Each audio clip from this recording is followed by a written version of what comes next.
Alright, so these were my old rates, 0.86 for RC for roll and pitch, and then 0.73 for yaw, with a pretty low super rate. So max velocity is 465, 465, 292. So my yaw was really low, and I was running no Expo. So that's a key point as we take a look at my new rates, which are similar to Min Chan's. These are what Miwao runs, Corey Ibanez. So I got these from him. And what I changed to was 1.75. So basically doubled my RC rate, lowered the super rate, so the rate's gonna be a little bit more linear, and then added a lot of RC Expo, 0.47 for roll and pitch. So this was 2 weeks ago at the Baylands Road Course track, and these are on my old rates. So this was a lot lower yaw rate and more linear pitch and roll. So I'm going to kind of walk you guys through what I'm seeing here. It might be a little hard for you to see what I'm kind of going through my head right now, but the flying style here is a little bit more point and shoot. So I'm going to line something up and then send it with the throttle instead of kind of flowing around the track. As you see, like in a lot of Min Chan's videos, he's very flowy around the track. So with these low rates, I got to kind of lock into position with my pitch and roll, and then kind of send it with the throttle and keep it on that line. So we'll get some side-by-side comparison going here in a little bit with the new high rates, so we can kind of get a better picture of what I'm talking about here. On the straightaways, it's definitely going to be easier to hold that line with the lower rates, especially when you get those race nerves going. The lower rates are going to help. But that Expo on the new rates, I think will make it a little bit easier to keep those lines maybe. So we'll see when we pull up that next video clip. So I mean, these rates feel good. You know, I've been racing with these for about a year now. Ever since Sean Taylor got me on the low rate game, we were on DR1 together. So you know, I've been rocking these for a while, and you know, I definitely recommend lower rates for a new pilot. But I'm really liking the new rates where I have more Expo and more linear feel on the all axes. So like that corkscrew there, a little bit wide, a little sloppy because you know, I can't really snap it. And I mean, that ladder is good, but it can be better. And that turn there, I'm kind of like blowing past stuff and then making a turn and kind of using the throttle to guide me there. All right, so this is probably my third pack of the day. I put in about 4 hours on Velocidrone in the sim with these rates. I would highly recommend, if you're ever going to change your rates, to do it in the simulator first and then go out to the field and give it a go. But definitely try it in the sim first, because it definitely takes a little bit of time to get used to, especially when you're making a huge change like I did here. So you know, I was surprised how easily I picked it up just by using these rates in the sim. So definitely that's one of the biggest tools of the simulator, is to fine-tune your rates.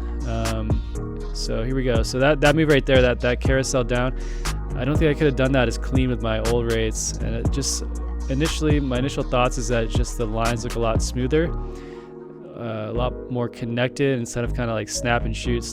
These are kind of just more flowy, which is probably a more efficient way to fly, honestly. So the Matt's Boobs obstacle, very tricky obstacle. You can see there that I'm kind of not used to these rates yet as I'm making these little micro adjustments on the straightaways. Because of my old rates, I could kind of get away with that.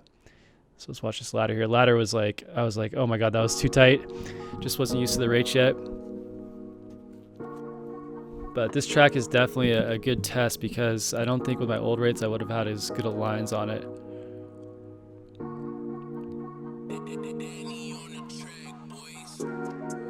So I think what we're seeing here is that the Expo is really helping me keep my lines smooth. Like that was perfect right there, in my opinion, for my skill level.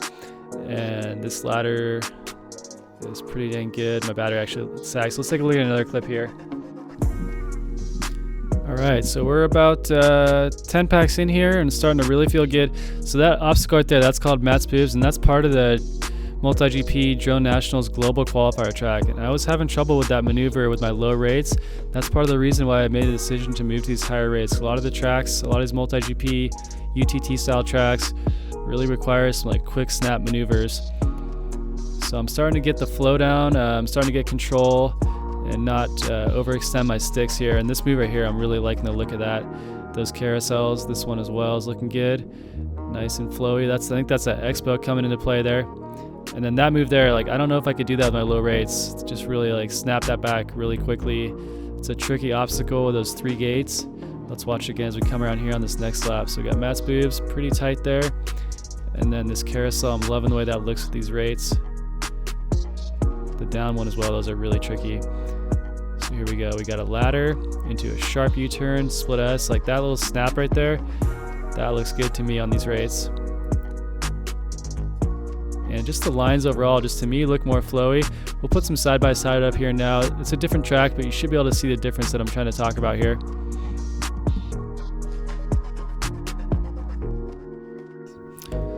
All right, so left hand's gonna be lower rates, right hand's gonna be higher rates. It's a little difficult to see what I'm talking about, but you can definitely feel it on these chicane sections and these kind of zigzag patterns where you're whipping back and forth between the course.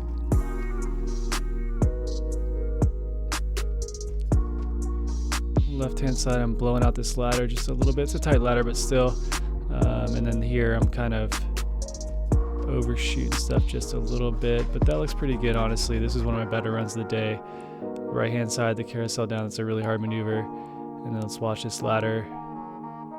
See that move right there, that snap is just so hard to do with low rates.